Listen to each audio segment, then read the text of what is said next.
Bonjour à tous, aujourd'hui nous allons parler d'une polémique très récente qui a causé la démission de la secrétaire d'État Sarah Schultz. Alors rentrons directement dans le vif du sujet. Pour comprendre l'affaire, il faut remonter lorsque Sarah Schultz, secrétaire d'État à l'égalité des chances, fait un appel à projet qui a comme but de sélectionner des associations afin de leur venir en aide financièrement avec de l'argent public. En début avril, Sander Loons, député de la NVA à la Chambre des représentants, remarque que le logo personnel de Sarah Schlitz se retrouve dans un grand nombre de communications des associations qui ont justement été sélectionnées suite à cet appel à projet. Or, c'est totalement illégal d'utiliser l'argent public pour faire de la publicité politique pour soi-même. Le 18 avril, Sarah Schlitz est convoquée à la commission de contrôle des dépenses électorales pour s'expliquer sur cette affaire. Durant la séance, elle affirme qu'elle n'était pas au courant que son logo se trouvait sur certaines communications d'associations. Elle rejette la faute sur son cabinet, mais finit tout de même par s'excuser personnellement. Elle reçoit alors une réprimande.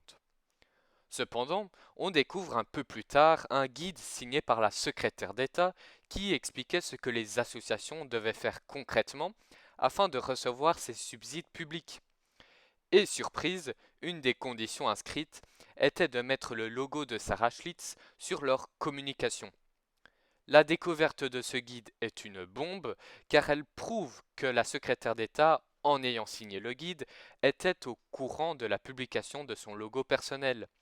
Elle aurait donc menti lors de la séance de contrôle des dépenses électorales. Quelle indignité. Nous sommes sur le service public. Le jeudi 20 avril, lors de la séance plénière, la NVA dépose une motion de défiance afin d'écarter Sarah Schlitz de son poste de secrétaire d'État. D'habitude, en réponse à une motion de défiance, la majorité dépose une motion pure et simple qui, si elle est votée à la majorité, évite de devoir voter sur la motion de défiance.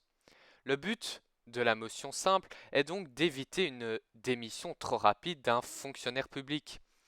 Toujours est-il que dans notre cas, la majorité n'est pas d'accord entre elles pour voter en faveur de cette motion simple. En effet, même au sein de la majorité, certains partis trouvent que Sarah Schlitz devrait immédiatement démissionner.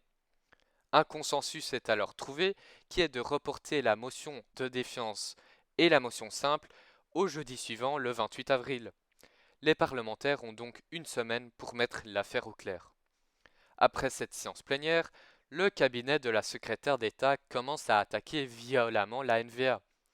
Le cabinet accuse la NVA de s'acharner sur Sarah Schlitz car c'est une femme et dénonce le patriarcat de la NVA. Arrive enfin la goutte d'eau qui fait déborder le vase, qui est ce post publié par la collaboratrice de Sarah Schlitz qui fait une allusion évidente entre la NVA et les nazis. C'en est allé trop loin pour les partis politiques qui commencent à prendre de la distance avec la secrétaire d'État. Sous la pression des différents partis politiques, Sarah Schlitz n'a plus qu'une solution, démissionner. Nous arrivons à la fin de cette vidéo. Je vous remercie de l'avoir regardé jusqu'au bout. J'espère que vous l'avez aimé. N'hésitez pas à partager votre avis sur l'affaire en commentaire et on se revoit peut-être pour une prochaine vidéo.